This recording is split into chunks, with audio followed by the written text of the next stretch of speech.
বিকাশ ভবনের সামনে চাকরিহারাদের ধর্নার 19তম দিন আজকে এবং তাদের আন্দোলন জারি রয়েছে। হাইকোর্টের পরামর্শ মেনে ইতিমধ্যে প্রশাসনের তরফে সল্টলেকের সেন্ট্রাল পার্কে ছাউনি তৈরির কাজ শুরু হয়েছে।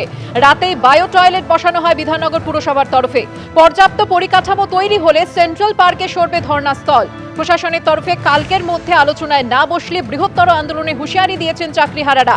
দলমত নির্বিশেষে সমস্ত সাংসদকে চিঠি দিচ্ছেন এসএসসি 2016 চাকরিহারারা।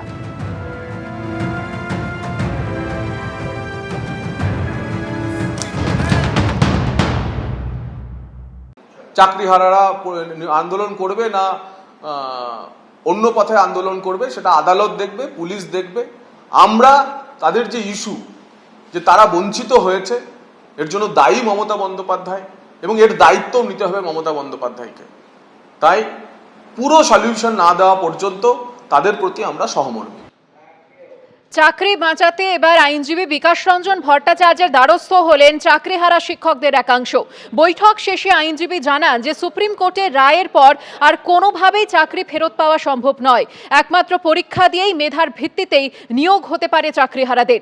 রাজ্য সরকারের দুর্নীতির দায় তাদের ভোগ করতে হচ্ছে, জানিয়েছেন আন্দোলনকারী শিক্ষকদের একাংশ।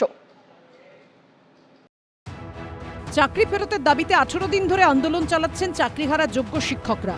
তাদেরই একাংশ এদিন আইনি পরামর্শ নিতে গিয়েছিলেন আইনজীবী বিকাশ রঞ্জন ভট্টাচার্যের দুয়ারে।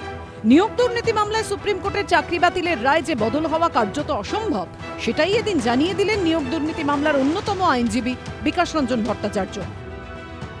সরকার যে বলছে রিভিউ করে তোমাদের পুরনো চাকরি ফিরিয়ে দেব, সেটা আইনত অসম্ভব, এই পরামর্শটা দিলাম।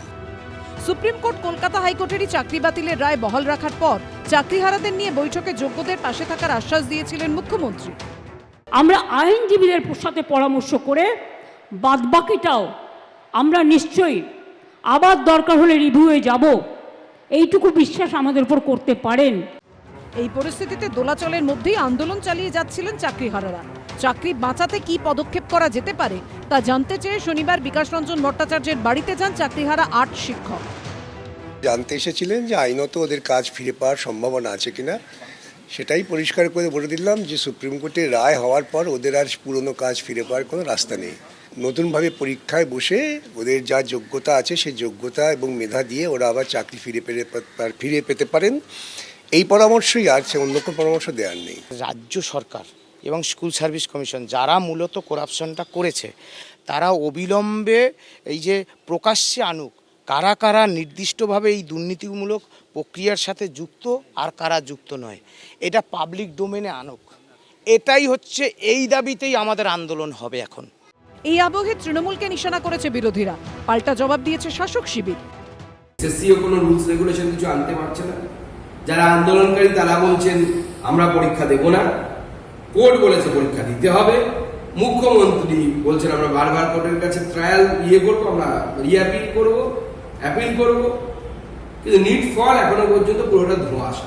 মাননীয় মুখ্যমন্ত্রী এবং রাজ্য সরকার তো সেই কর্মচ্যুতির রায়ের বিরোধিতা করছে। রিভিউ পিটিশন থেকে শুরু করে আইনে যেভাবে এনাদের চাকরির সুরক্ষা দেওয়া সম্ভব সেগুলো করছেন।